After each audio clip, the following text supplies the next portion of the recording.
Hi everyone, this is Rahul Bhuputi, Assistant Professor, Department of Mechanical Engineering, SNS College of Technology. I welcome you all for this series on CAD CAM Sim. To begin with, can you identify the person who's on the photo?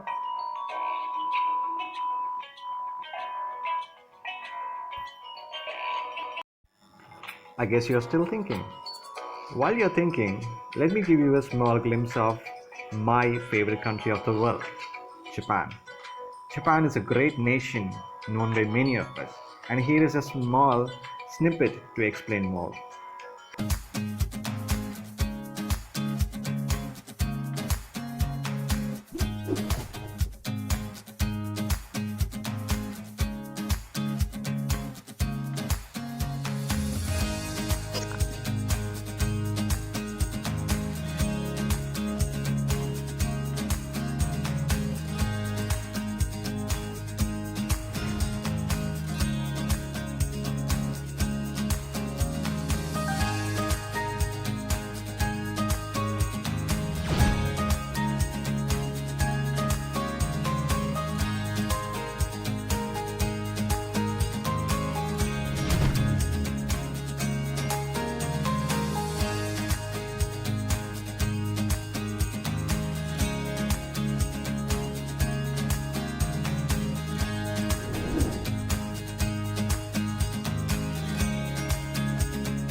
I hope that explains to you why I love Japan and why it is one of the most developed nations in the world.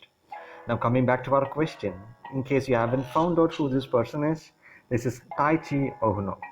Taichi Ohuno is the most commonly credited as a father and originator of the Toyota production system.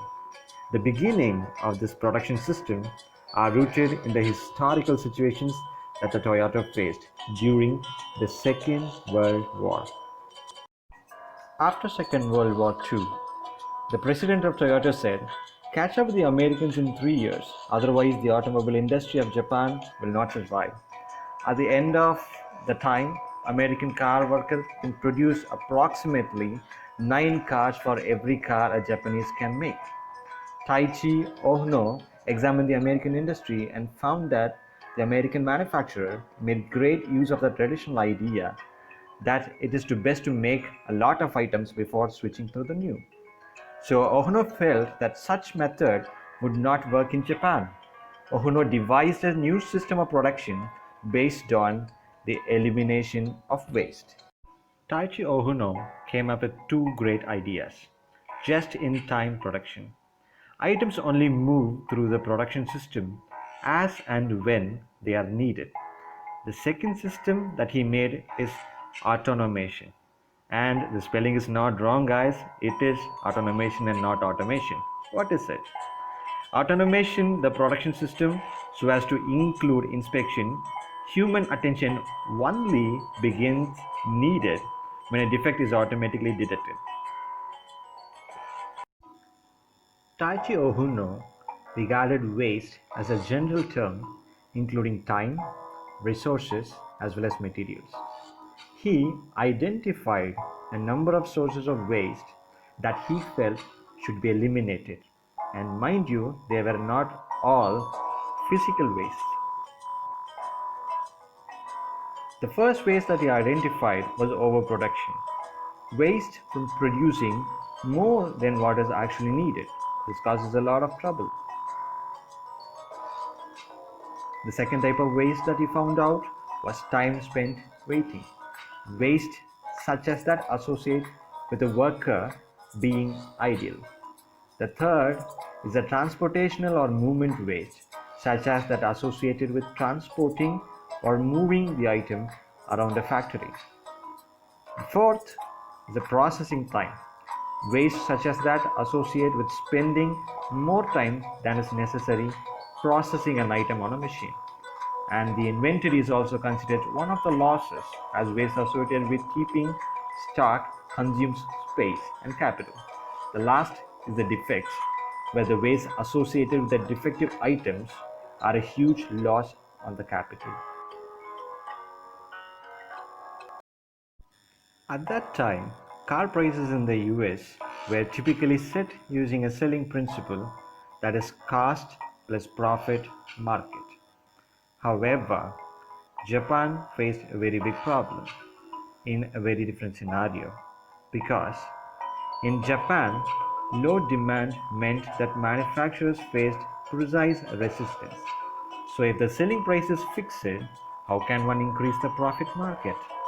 Obviously, by reducing the cost, and hence a large focus of the system that Toyota implemented was to do with its cost reduction. Now, let us see some of the benefits and advantages of adopting just-in-time. Just-in-time approach keeps stock holding cost to a minimum level, reducing the rent for having a large storage space, which saves a lot of capital because in inventory, most of the products are kept in a shelf, which doesn't add to the asset of the company. The just-in-time approach helps to eliminate waste.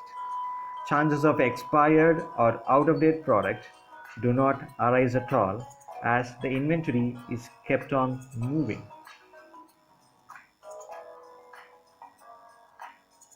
The third, under this management method, only essential stocks which are required for manufacturing are obtained. Thus, less working capital is required. Due to the above mentioned low level of stock health, the return on investment of the organization is high in general. As this approach works on demand pull basis, all good products would be sold and thus it includes change in demand with unanticipated ease. This makes JIT appealing today, where the market demand is flicking and somewhat violating. Just-in-time emphasis the right first-time concept so that the rework cost and the cost of inspection is kept to a lower level.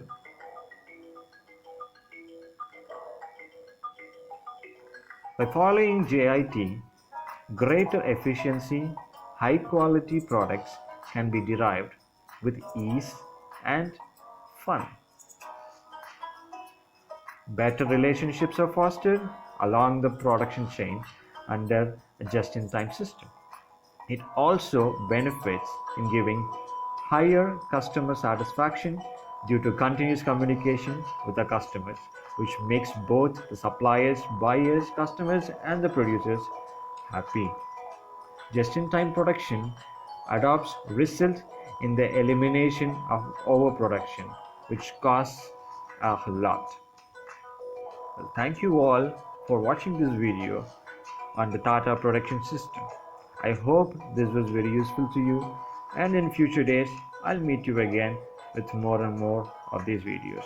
Now let us watch a small video about how the Toyota has grown over the period of years. Thank you, and see you all in the next web link.